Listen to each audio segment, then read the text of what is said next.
Okay, mid-April is when a lot of fruit trees look healthy and still fail to produce because the fruit set is happening.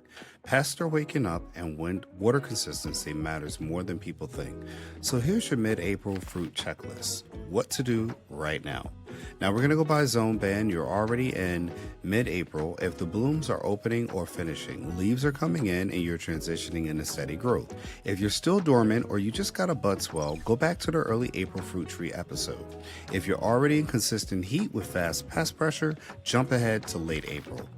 We'll keep it simple for 4 zone bands, as you know, 3 to 5, 6 to 7, 8 to 9, and 10 to 11. And remember this, if your nights are still freezing or follow a colder band, even if your zip code says you're warmer, mid-April fruit success comes down to 5 moves. Protect the bloom and tiny fruit from weather swings. Keep the watering consistent. Mulch right away. And you want to scout for pests weekly. Train and support your branches before they get too heavy. And here's the mindset. Don't panic spray. We scout, we identify, and we act with precision. Now we're going to talk about zones 3 to 5. Mid-April is still a frost roulette. Your job is protection and patience above all things. You want to keep frost protection ready. If buds or blooms hit, you'll lose your fruit. Water consistently when the soil is thawed and workable. Dry spells during bloom, they hurt your fruit set. So mulch for moisture stability and keep it off the trunk. Remember, donut, not volcano. Now, you want to make sure that you scout for aphids and early leaf spots weekly. Catch it early and it stays small. Brambles and vines, you want to tie in your canes and tighten trellises and remove obvious dead material. Now, this is going to be really helpful if you keep this in mind. In zones 6 to 7, your mid-April is fruit set season. Your job is consistency and prevention. Protect your blooms and tiny fruits on surprise cold nights because you make sure that you don't get any surprises. You cover what you can. You start a steady water rhythm. Remember, water consistently, not in panic. Fruit size later is built on consistent watering action. Thin mulch and refresh if needed. Stable soil moisture prevents stress. Now, pest scouting, major thing. We do that every week. We look for aphids, little scale caterpillars, and the first signs of any fungal spots. You want to train your branches and vines now.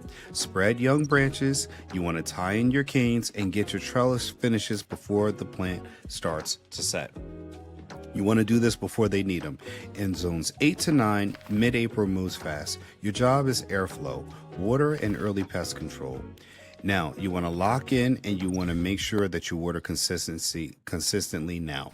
No drought, then flood cycles. We don't want to go from feast and famine. You mulch early to stabilize your temperature and moisture. Keep the mulch off the trunk. Remember, donut, not volcano. Canopy airflow is a must. Remove obvious crossing or crowded growth lightly if you need to. You want to scout for pests weekly if you're looking for aphids, mites, scale, and caterpillars before they start to grow too big. Sun and heat planning. If you have young trees, plant a shade or trunk protection before the first real heat wave zone. Now, in zones 10 to 11, April is high pressure. Heat and humidity turns small problems into big ones, and I do mean big ones. Prune and train for your airflow. Remove crowded interior growth. You want to water on schedule. Make sure it's consistent so the moisture is a difference between a steady fruit and a fruit drop. You want to mulch early and keep that soil covered. Bare soil bakes. Remember, you don't want to scorch earth. We're not doing the maze runner here. Weekly scouting for aphids, scale mites, and fungal disease can ramp up fast, so we need to keep an eye out. Weekly checks. If you're doing containers, shade your pot if needed. Do not let the roots overheat. If you do only one thing during this time period, you want to consistently water and start your weekly scouting for any pests because most fruit problems don't start big, they start small, then they explode. The biggest mistake in mid-April is overreacting with heavy pruning or heavy spraying. Heavy pruning can reduce fruit and heavy spraying can without scouting can hurt pollinators and you miss the real problem that's in mid-April.